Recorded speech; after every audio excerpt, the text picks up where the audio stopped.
Oke, selamat siang semuanya. Siang. Bagaimana kabarnya? Baik. Oke. Baik, sebelum kita mulai, Pak Guru minta satu orang untuk memimpin doa di depan. Mari teman-teman semuanya, sebelum kita mulai belajar pada seminar ini, mari kita berdoa sesuai dengan kita masing-masing. Berdoa dimulai. Berdoa selesai. Baik, terima kasih Sofi sudah memimpin kita dalam doa. Oke, untuk mempersingkat waktu kita lanjutkan saja untuk pembelajaran kita hari ini.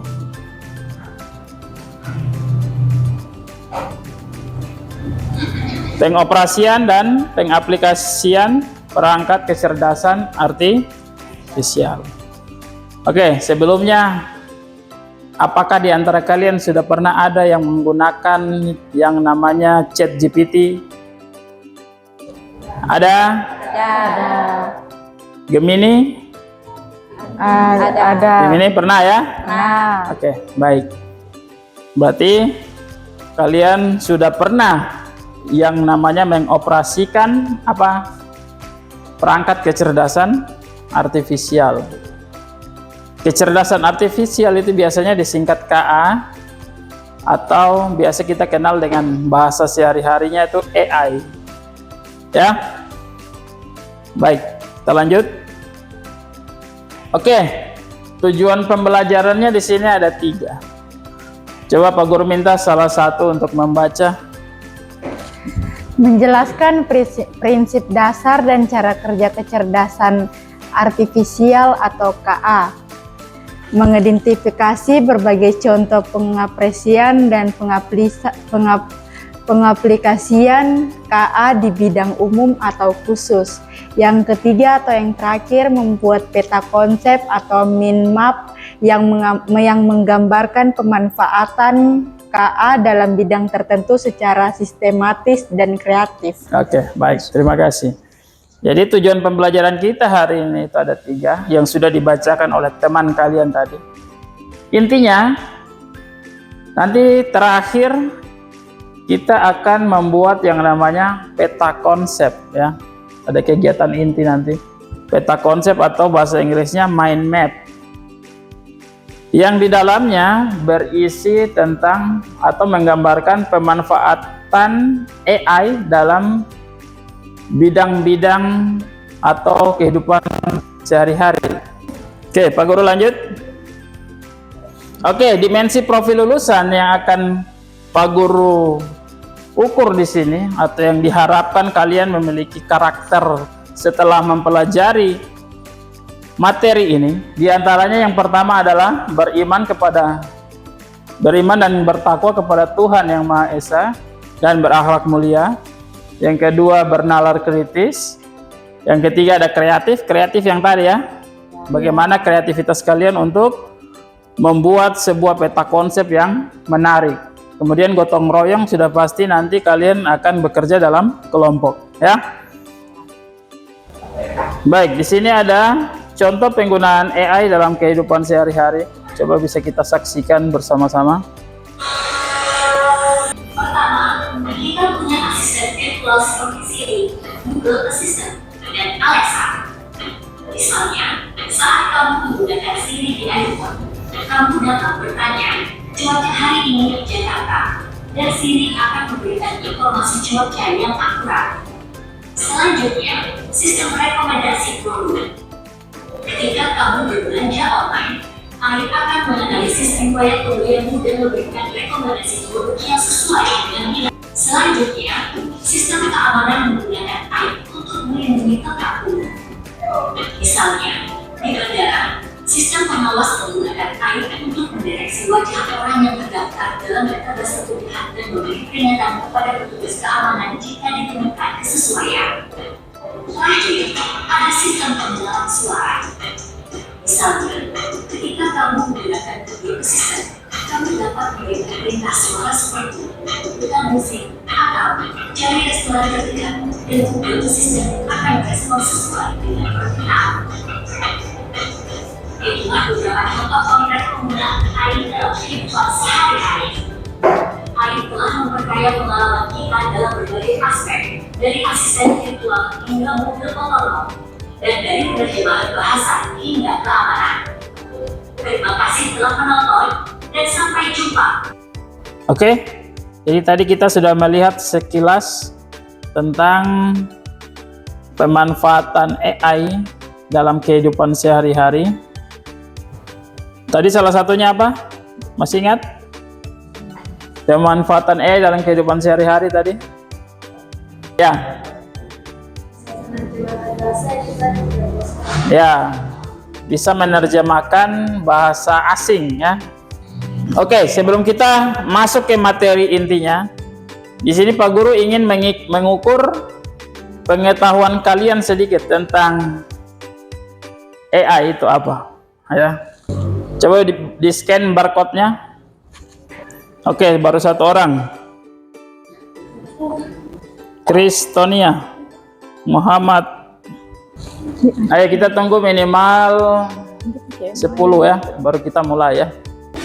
Oke, sudah 7 peserta ya. Ada yang kesulitan? Oke, sudah 14. Satu lagi ya, kita mulai 15. Yang belum bisa bergabung, nanti bisa masuk saja, tetapi ketik ini ya, kodenya ini ya.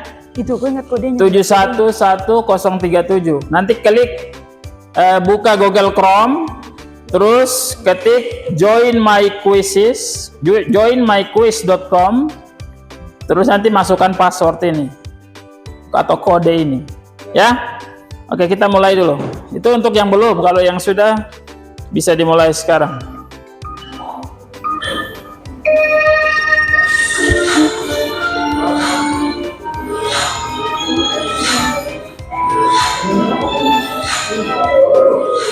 Oke, klasemen sementara Amelia Kalalo masih nomor 1. Oke, Kristania memimpin nomor 2. Sakina, Amelia sudah turun nomor 3. Untuk hasil pretest kali ini, kalian bisa lihat di depan urutan pertama ada Kristania. Yang mana Kristania? Oke, tepuk tangan dulu buat Kristania. Yang kedua ada Hani, kemudian Amelia nomor 3, nomor 4 Aulia Maharani. Mana Aulia? Ya, nomor 5 Sakina Alhamid. Oke, tepuk tangan untuk kita semua dulu.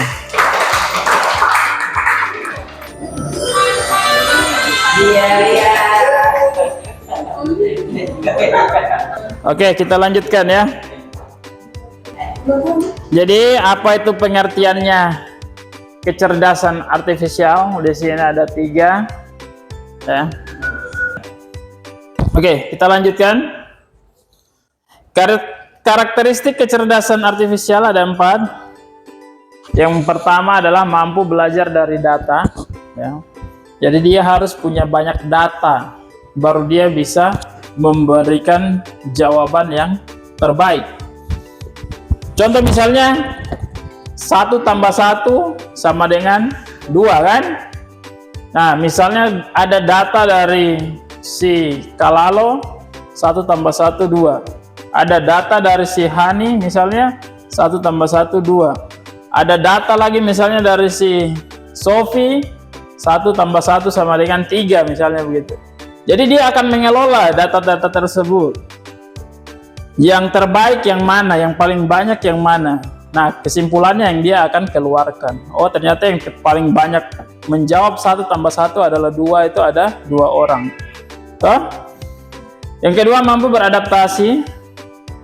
Yang ketiga mampu mengenali pola, ya. Dan yang keempat adalah mampu mengambil keputusan. Oke. Nah, ini prinsip kerjanya tadi ya. Ada input atau masukan, kemudian ada proses, kemudian yang ketiga ada output. Jadi yang pertama kita harus memasukkan dulu apa yang ingin kita cari. Kemudian dia akan memproses. Misalnya, buatkan saya gambar tentang kucing dan anjing lagi duduk di pantai, kan? Nanti dia akan berpikir, dia akan membuatkan gambar kucing dengan anjing dalam proses tersebut. Kemudian outputnya, keluarannya itu yang dia akan langsung memberikan gambar kucing dengan anjing, walaupun mungkin belum sempurna, ya. Mungkin kesalahannya mungkin bukan di pantai tapi di laut atau apa, karena dia akan membaca data-data yang sesuai dengan permintaan kalian. Seperti itu ya. Oke, selanjutnya keterbatasan kecerdasan AI di sini ada beberapa. Ya. Meskipun canggih, AI ini memiliki keterbatasan. Yang pertama apa? Ya, tidak memiliki perasaan. Itu perbedaannya ya. Dengan kita manusia, kalau kita pasti punya perasaan. Kemudian ya, bergantung pada kualitas dan jumlah data. Tadi yang Pak Guru bilang, kalau dia mendapat data yang banyak, itu berarti jawabannya pasti yang terbaik ya. Kemudian yang ketiga, ya, hasil bisa bias jika data tidak beragam. Oke. Misalnya datanya cuma 1, dia peroleh 1 tambah 1 sama dengan 3.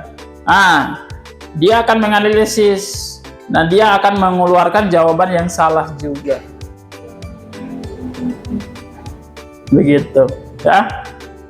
Kemudian yang ketiga, yang keempat, tidak dapat menggantikan kreativitas manusia sepenuhnya. Ya. Karena setiap manusia memiliki kreativitas yang berbeda. Oke, selanjutnya penerapan bidang AI di berbagai bidang. Ya, kita lihat yang pertama di sini ada bidang kesehatan, yaitu untuk apa? Mendiagnosis penyakit. Ya, operasi yang presisi. Yang kayak gimana itu? Jadi misalnya kalau dokter itu dia membelah perut atau membelah apa yang harus dibelah, itu misalnya kurang lurus. Nah, kalau pakai AI dia akan membelah yang lurus, sangat presisi atau sangat sangat tepat. Kemudian yang kedua, bidang pendidikan. Di mana? Contohnya apa? Ya, pembelajaran adaptif dan belajar digital. Oke. Kemudian yang ketiga, bidang transportasi. Contohnya adalah ya, navigasi cerdas, mobil otonom, navigasi panduan untuk mengemudi ya. Biasanya kalau kalian hidup di kota besar, kalian bisa gunakan yang namanya apa? Google Maps, toh? Ya, Google Maps itu bisa menunjukkan daerah mana yang macet, toh? Daerah mana yang tidak macet. Nah. Kenapa bisa seperti itu? Google Maps bisa menunjukkan yang macet dan tidaknya. Karena apa? Padahal dia tidak tahu, misalnya di Kelapa Satu sana ada macet. Kok kita dari sini bisa lihat ada tanda merah di jalannya, kan? Karena apa? Karena GPS orang-orang yang di Kelapa Satu sana aktif. Dia akan membaca, misalnya di jalan ini kenapa pergerakannya lambat. Nah, dari situ dia mulai mengambil kesimpulan bahwa di situ ada macet. Seperti itu. Kalau jalannya kosong, pergerakan GPS-nya cepat, oh berarti jalan itu tidak macet. Seperti itu ya. Kemudian yang keempat adalah ya, bidang bisnis. Ini sering kalian lihat di mana?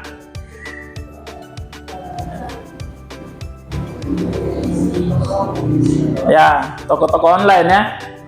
Oke, biasanya kalau kalian lagi main HP, terus muncul gambar tas misalnya. Terus kalian klik, ah tas ini bagus. Saya klik ke dalamnya. Lihat harganya saja. Terus kalian keluar lagi, nanti kalian scroll lagi, munculnya itu tas semua.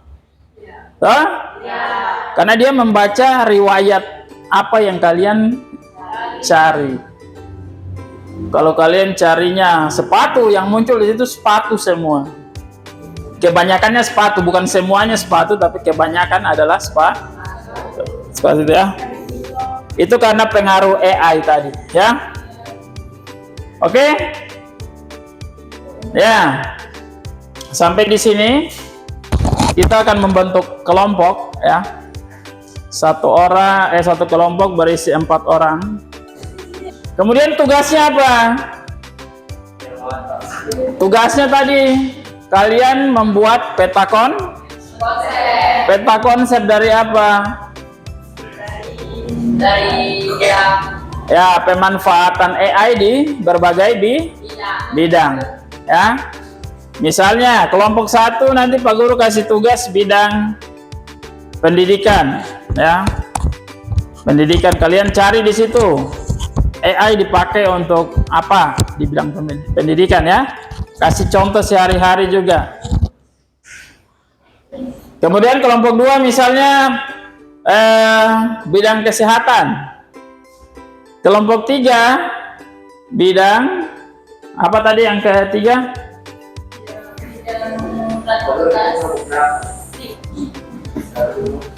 Kelompok 3 ini belakangnya.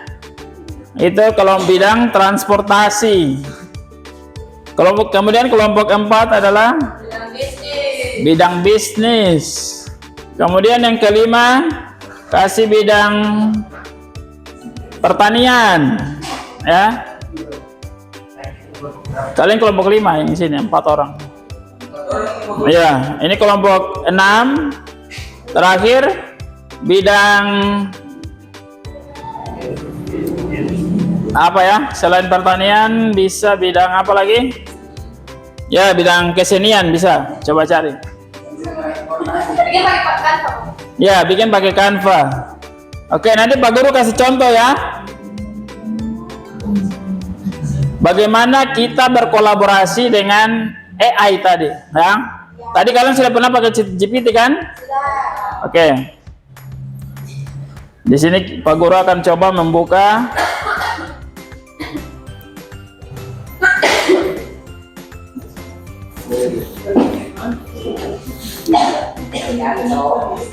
Chat GPT ya.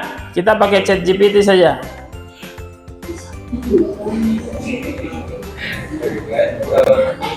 Oke, setelah Chat GPT-nya terbuka, berarti kan tadi tugasnya adalah apa? Membuat konsep. Oke. Caranya bagaimana? Langsung kita tanyakan ya. Kalian pasti sudah terbiasa juga kan? Misalnya, tolong bantu saya membuat peta konsep. Ya, judulnya apa? Peta konsep apa? Temanya tadi? Peta konsep kecerdasan. Ini ya. Penerapan kecerdasan artifisial. Tuh.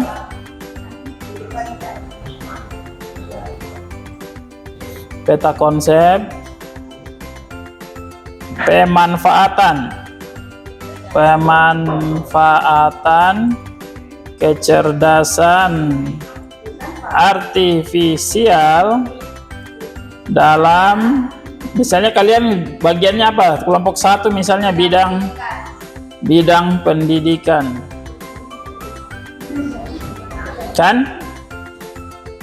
Pak Guru ulangi, ketiknya begini, tolong bantu saya membuat peta konsep pemanfaatan kecerdasan artifisial dalam bidang pendidikan. Kalau yang lainnya nanti isi bidangnya masing-masing ya. Kemudian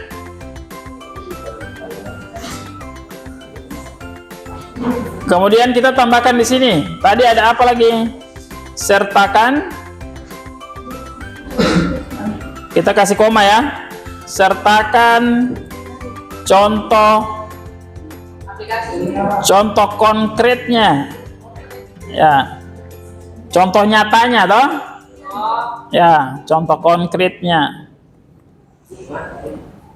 Oke, terus kita enter ya. Oke, dia akan buatkan seperti ini.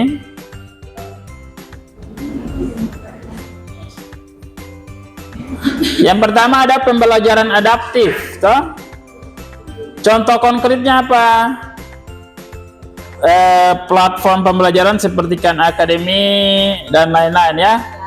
Kemudian ada asisten virtual atau chatbot edukasi. Konsepnya itu ini. Terus contoh konkretnya ini ya. Oke, sekarang kita mendesain. Kita mendesain di Canva ya. Caranya bagaimana? Kita ketik saja di kanvas ini peta konsep. Oke, dia akan muncul seperti ini.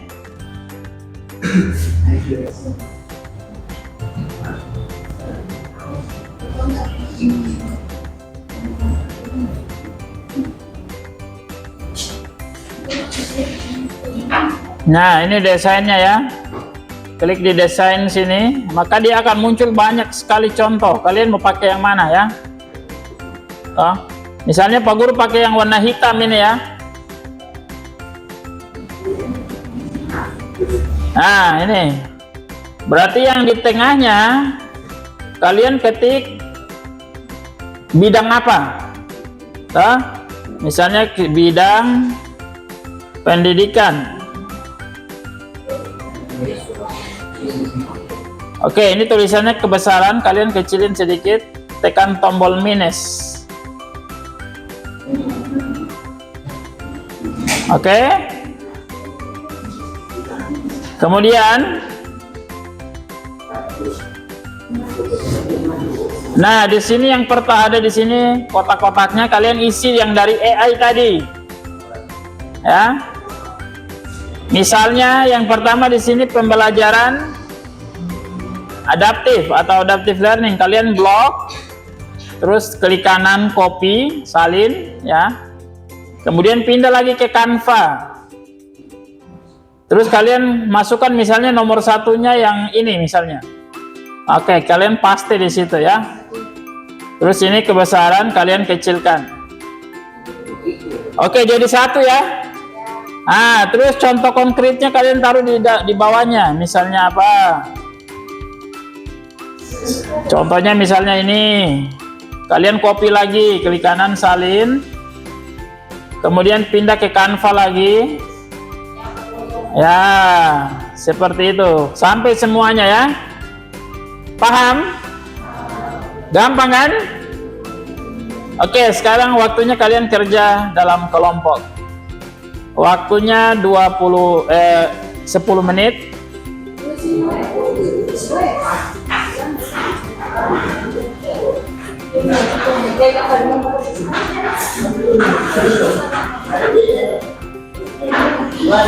Buka Chrome.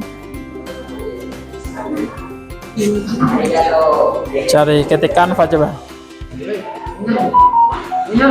Oke, enter. Ya. Bisa. HP bisa, komputer bisa. Oke. Sekarang kita panggilkan kelompok yang sudah ya. Nanti dia akan presentasi di depan ya.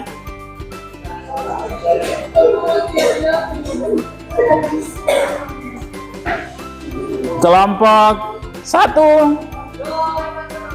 Oke, 1 belum. Kelompok 2. Kelompok 3.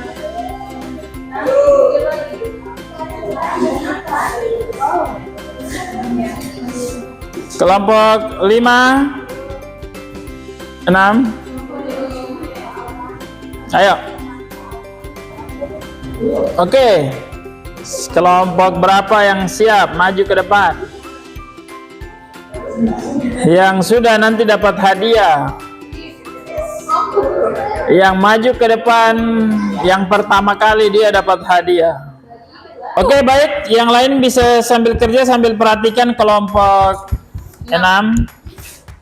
Oke, kita lihat persentase dari kelompok 6. Waktu dipersilakan. Assalamualaikum warahmatullahi wabarakatuh. Shalom. Selamat pagi, selamat siang Bapak, Ibu Guru dan teman-teman yang saya cintai. Terima kasih atas kehadiran kalian di lab hari ini. Saya Sakinal Hamid yang akan menjadi moderator pada sesi kita hari ini, yang akan membahas peta konsep yang dalam bidang kesenian. Saya mengundang teman kita, Aulia Maharani, untuk memulai pembukaan. Terima kasih atas pembukaan yang sangat menarik. Sekarang mari kita masuk ke dalam sesi penyampaian materi. Saya akan memberikan kesempatan kepada Hani untuk menyampaikan bagian pertama dari materi yang telah dipersiapkan. Kali ini kami akan menyampaikan materi kami, yaitu manfaat AI di bidang kesenian, dan saya kini yang akan menyampaikan materi kali ini. Oke, saya langsung saja. Seperti yang kalian lihat di saat ini, seni rupa digital. Pemanfaatan AI membantu menciptakan karya seni.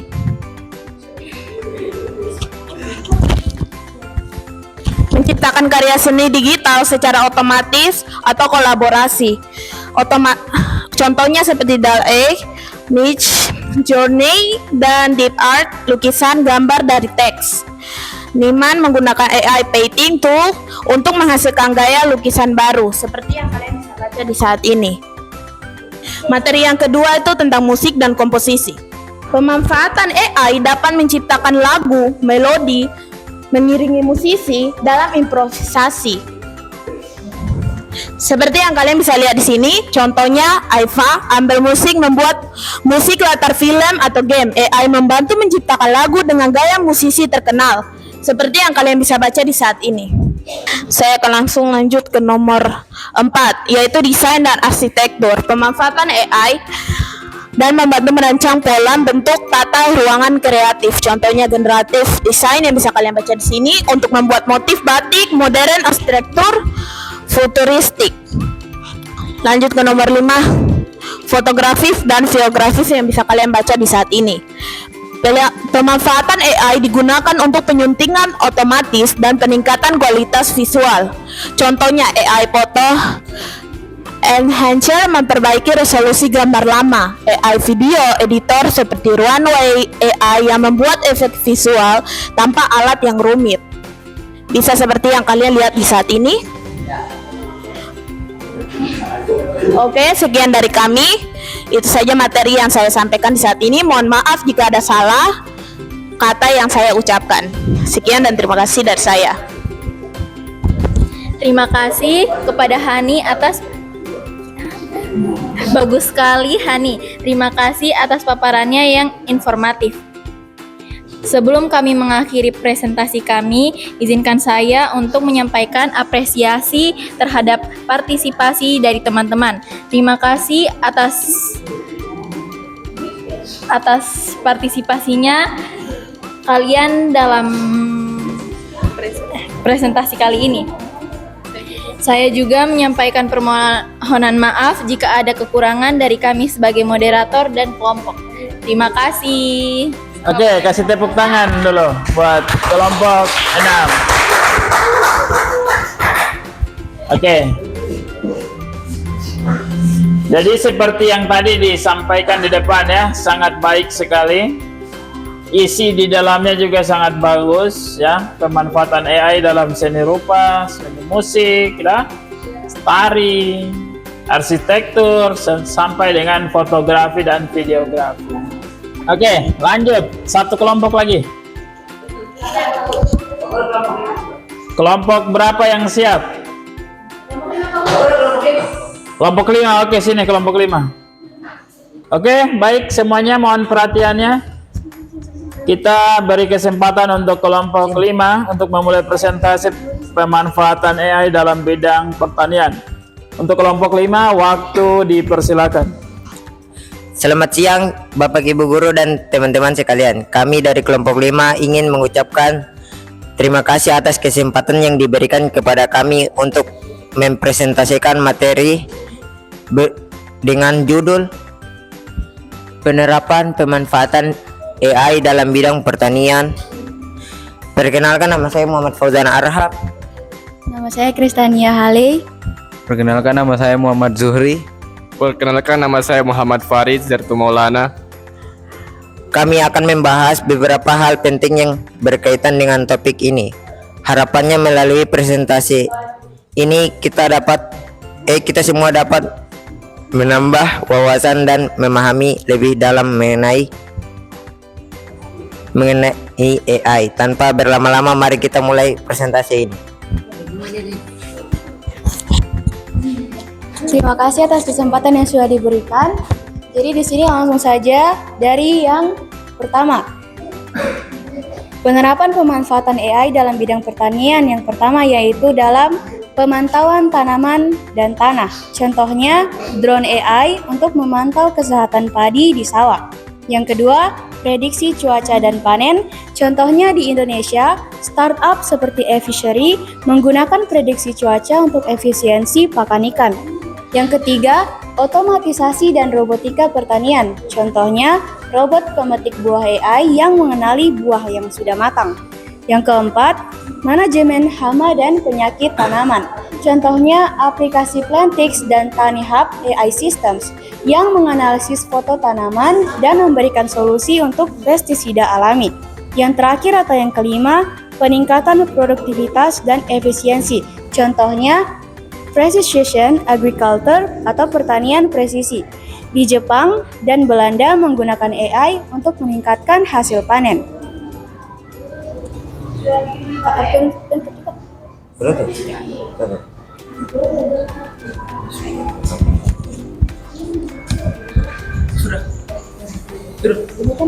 Demikianlah presentasi dari kami mengenai penerapan pemanfaatan AI dalam bidang pertanian.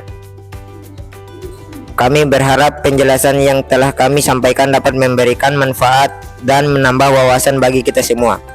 Kami juga menyadari bahwa dalam penyampaian tadi mungkin terdapat kekurangan, oleh karena itu kami mohon maaf yang sebesar-besarnya. Terima kasih atas perhatian Bapak, Ibu Guru dan teman-teman semua. Kami persilakan jika ada pernyataan atau saran yang ingin disampaikan. Oke. Sudah ya, kita beri tepuk tangan dulu untuk kelompok 5. Terima kasih teman-teman. Ya, kelompok 5 dipersilakan. Ya. Oke, jadi ini juga sudah sangat baik ya. Yang pertama untuk pemantauan tanaman, betul bisa menggunakan drone AI. Kemudian prediksi cuaca. Nah, prediksi cuaca juga itu adalah konsep dari AI ya. Kemudian robotika, oke. Kemudian manajemen hama ya. Dan yang kelima adalah peningkatan produktivitas efisiensi. Oke, sekali lagi kita beri tepuk tangan untuk kelompok 5 dan 6.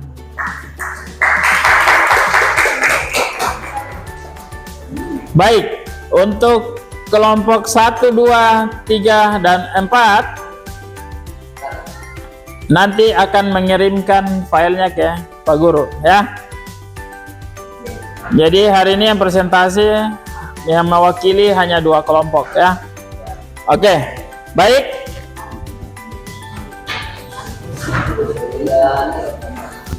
Oke, untuk kesimpulan kita hari ini Pak Guru minta tolong salah satu untuk membacakannya. Ya. Bacakan kesimpulannya hari ini. Kesimpulan pelajaran hari ini.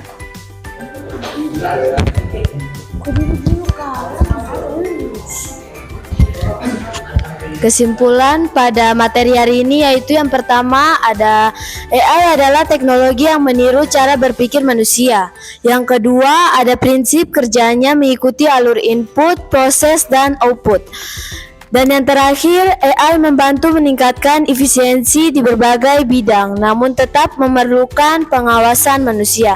Itulah kesimpulan pada materi hari ini. Oke, terima kasih. Ya. Sebagai bahan refleksi, Pak Guru ingin kalian menulis satu kelompok, satu lembar kertas. Ada kertasnya, siapkan. Tulis itu kelompok 1, kelompok 2, kelompok 3, kelompok 4, 5, dan 6. Oke, siap. Satu orang saja, perwakilan.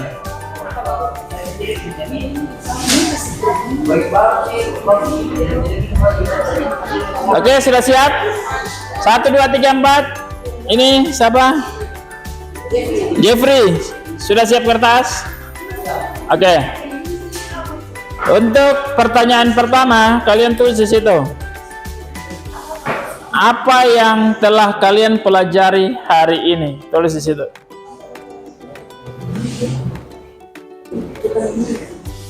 Misalnya, hari ini saya telah mempelajari ini, gitu. Ya. Jangan lupa tulis kelompok di atas, kelompok 1, 2, 3, 4, sampai 6 ya.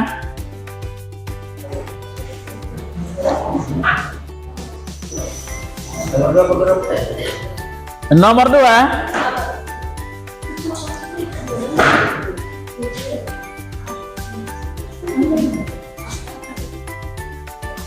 Sudah nomor 1? Oke, nomor 2. Apa yang ingin kalian pelajari untuk esok atau kedepannya tentang AI? Apa yang kalian ingin pelajari? Tulis di situ.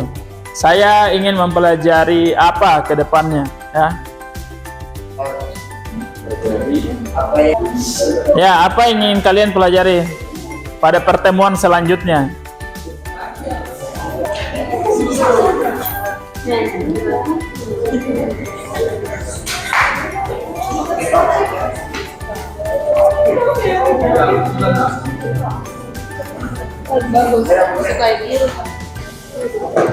Oke. Ya.